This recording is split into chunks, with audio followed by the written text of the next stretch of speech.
Joãozinho, tem uma pergunta aqui, está dizendo assim: Padre Fábio, síndrome do pânico é a doença do momento, medo de ter medo. Hoje há tratamentos diversos para curar alguém que tem esta síndrome, como terapias, medicações. Então pergunto ao senhor, além do tratamento, através de médicos, o que podemos sugerir do ponto de vista espiritual para alguém que tem esse problema? Então, a síndrome do pânico é estudada, reestudada por psicólogos, psiquiatras. Normalmente, aquilo que você falou e que ela disse aqui, é uma mulher. Medo de ter medo. Nathalie, eu acho. Nathalie. Tem que haver auxílio terapêutico, principalmente medicamentoso, para sair do fosso. Porque a síndrome do pânico é realmente o medo de ter medo. No som seria microfonia, quer dizer, o som é realimentado no microfone. Você já teve, não já? Um pouquinho de síndrome do pânico? Todo estresse é acompanhado de um pouco de síndrome do pânico. Você tinha medo de morrer, né? Eu tenho, mas não é só o medo de morrer, ela disse muito bem, é o medo de ter medo, né? Entendi. É uma fobia retroalimentada por ela mesma. Eu já tive medo de pessoas. E complicado, você vai se apresentar num palco cheio de gente. E não foram poucas as vezes que eu ficava trancado dentro do banheiro, no camarim, assim, assustado, não querendo sair. Mas tudo, graças a Deus, eu controlei e não foi adiante, né? Mas eu tinha medo das pessoas mesmo. Mas, de fato, a coisa mais certa é se abrir com alguém. Porque, normalmente, o pânico, ele te ataca sozinho. Quando você fica, se sente desprotegido, não tem ninguém... Ninguém está te dando colo. Né? Padre, o senhor está falando de uma coisa aí, está me ocorrendo o seguinte: o seu histórico como padre, como teólogo, é muito interessante, porque você já transitou e transita muito bem dentro do universo da renovação carismática, dentro dessa igreja mais pentecostal, né? Desta faceta bonita, essa espiritualidade renovada, mas ao mesmo tempo você é um homem da teologia, é um homem que estudou Gutierrez, né? Teologia da libertação. Teologia da libertação. Você fez um equilíbrio muito interessante, porque é uma linha muito tênue, né? Entre esse equilíbrio, entre a carismática e o pé no chão da teologia da libertação. Qual que você acha que hoje é o grande mistério e o grande segredo que a gente precisa viver e experimentar para que a gente não faça dessas doenças apenas... ou pensar, cair nessa ingenuidade de que essas enfermidades poderão ser curadas do ponto de vista espiritual, mas ao mesmo tempo sem perder a fé em Deus. Que às vezes é um ponto difícil de chegar. Eu tenho fé que Deus me cura, mas eu também busco a medicina. Sabe que eu tenho aquele disco, que foi um dos meus discos que mais venderam até hoje, Canções de Cura e Libertação. Há, com certeza, um forte componente terapêutico na fé. Aliás, a medicina está descobrindo isso. Como nós dizíamos no bloco anterior, essa entrega, no momento que eu me entrego e eu me sinto acolhido por Deus, eu não estou mais sozinho. Então, não há síndrome do pânico se eu sei que eu estou com Deus, não é? Agora, em alguns momentos, essa presença tem que ser muito concretizada, sacramentalmente, né? Mas também por meio do sacramento de uma pessoa, né? Então, aqui já começa a sair do espiritualismo. De eu resolver tudo no meu cantinho com Deus. Não. E às vezes muita gente chega ao fundo do poço por causa disso, né? Essa recusa do tratamento, né? E aí que a religião se torna um analgésico, né? Eu estou com dor de cabeça. Que não resolve o problema, né? Não resolve o problema. A religião não é analgésico, não é ópio. Padre, eu me recordo de fazer pregações altamente marcadas pela imbecilidade no início do meu trabalho, quando eu achava que antidepressivo era coisa do diabo, que uma pessoa que estava em Deus jamais teria necessidade de tomar um antidepressivo. Isso é uma conversa fiada. Porque depois é que eu fui ver que a depressão pode ser muitas vezes fruto de uma desordem química, que não passa pela minha decisão, que não passa pela minha vontade, não passa pela minha espiritualidade.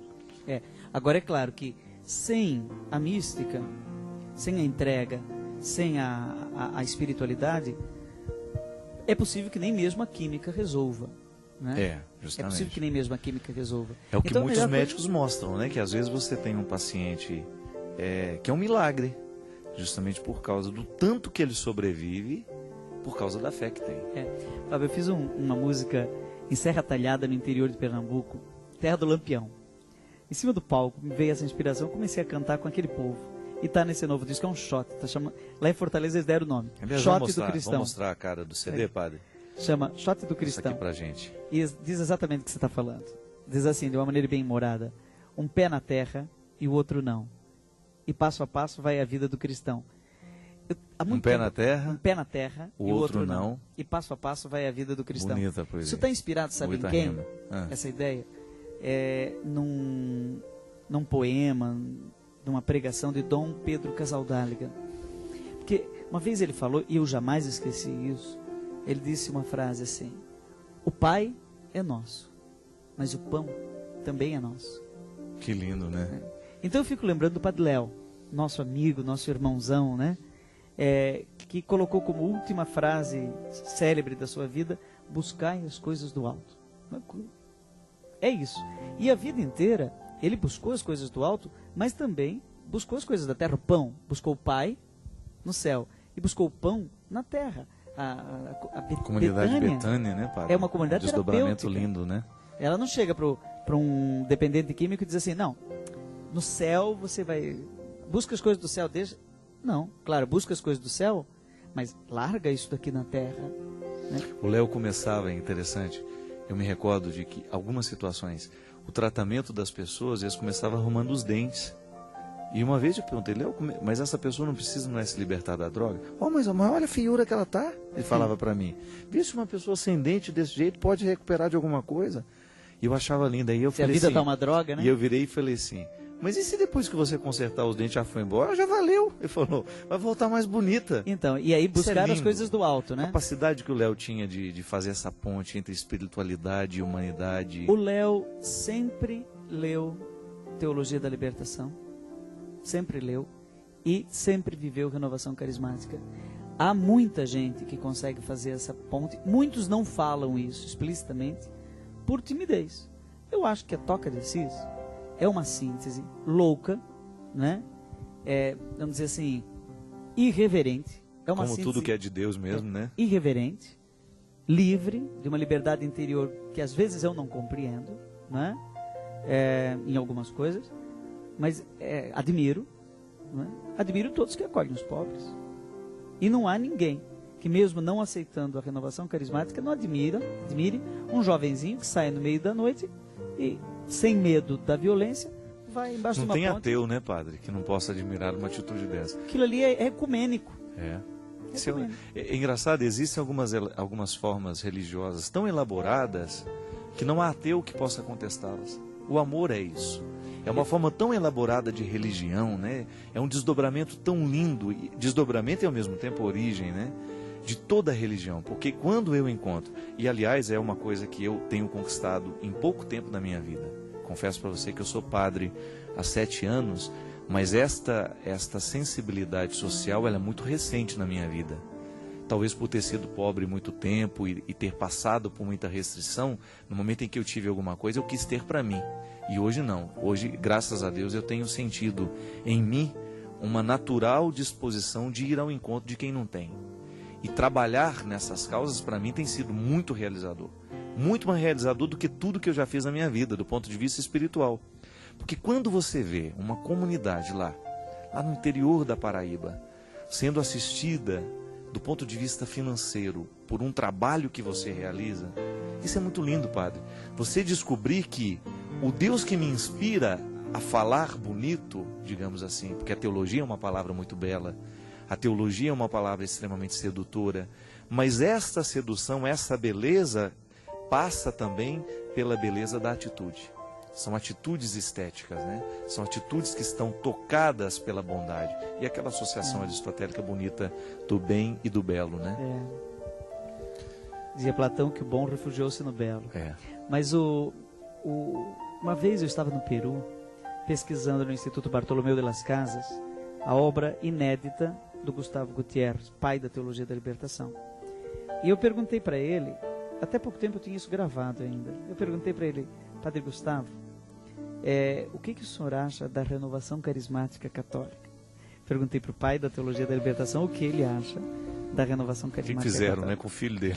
E ele disse assim: acho muito bonito, gosto das canções, da alegria do povo e como reúnem os pobres. só precisa tomar o cuidado de não favorecer a evasão da história. Se tiver esse cuidado, ela está salva. E eu achei isso de um bom senso teológico tremendo, porque não negou, como muito pseudo-teólogo faz, né? Nega o diferente. Quem crê, quem pensa, quem reza é diferente, quem levanta a mão diferente já não reza igual a mim, então não serve, né? Não usa o mesmo anel da cor que eu uso, então não serve. Então é espírito de time, é um pouco tribal demais. Tribal, É tribal. Tem uma reflexão interessante do Lomarnoff, que dentro da filosofia clínica, que ele fala que muito processo religioso é retorno ao tribalismo. Quando as tribos reconheciam a minha é mais bonita do que a sua, e porque eu acho que a minha é mais bonita que a sua, eu vou matar. Eu vou eliminar a sua para que a minha seja sempre Nas a mais cidades bonita. tem isso, Fábio. Cidades que são verdadeiras tribos inimigas, né? Toda a região tem. Petrolina e Juazeiro, né? Eu não vou dizer que... Eu tenho coragem de dizer. Às vezes você não pode elogiar em Petrolina as coisas de Juazeiro. Se você fizer é difícil o pessoal passar da ponte para ir no show do outro lado. A ponte do ciúme, né? Que o Caetano Veloso fez aquela música linda, né? Lá a coisa já é pública, né? Mas em muito lugar tem. Claro, as pessoas que vivem lá, acaba que isso vira uma piada, uma brincadeira, né? Mas é uma realidade muito concreta, né? Sabe que e o que eu acho bonito, que o verdadeiro cristão que mora em Petrolina e Juazeiro, qual que é o grande testemunho que tem que dar nesse momento? Não existe mais. Você já imaginou se todos os cristãos que vivem em Petrolina e Juazeiro vivessem o desafio de converterem o coração para essa rivalidade deixar de existir? Olha que coisa bonita. Enquanto que a igreja, testemunho nós podemos dar aí nesse canto do enquanto país. a igreja se diz sacramento de comunhão, né? Sacramento de comunhão, que é sinônimo de salvação, hein? Comunhão e salvação são sinônimos na teologia. Então, quer dizer, ou nós vivemos a comunhão e estamos no caminho da salvação, ou nós vivemos a divisão e estamos no caminho do inferno, da divisão, né? Atualizando a perdição aqui, né? Perdição. Então, você não acha que é uma perdição esse tribalismo, teologia da libertação e renovação carismática? Horroroso. Ou, sabe, que tem também dentro da própria renovação comunidades de vida, né? Que uma promove um evento, a outra não vai, outra ou não até vai. Diz assim, não vá no show do Padre Fábio porque ele não é do nosso time. Uma vez ou não vá no do Padre Joãozinho porque uma vez me proibiram, padre, de fazer uma pregação no lugar porque eu não tinha feito a escola Paulo Apóstolo. Mesmo sendo formado em teologia, tendo mestrado em teologia, eu não pude fazer. Então são certas coisas tribais que a gente tem que tomar um pouquinho de cuidado para não regredir, né?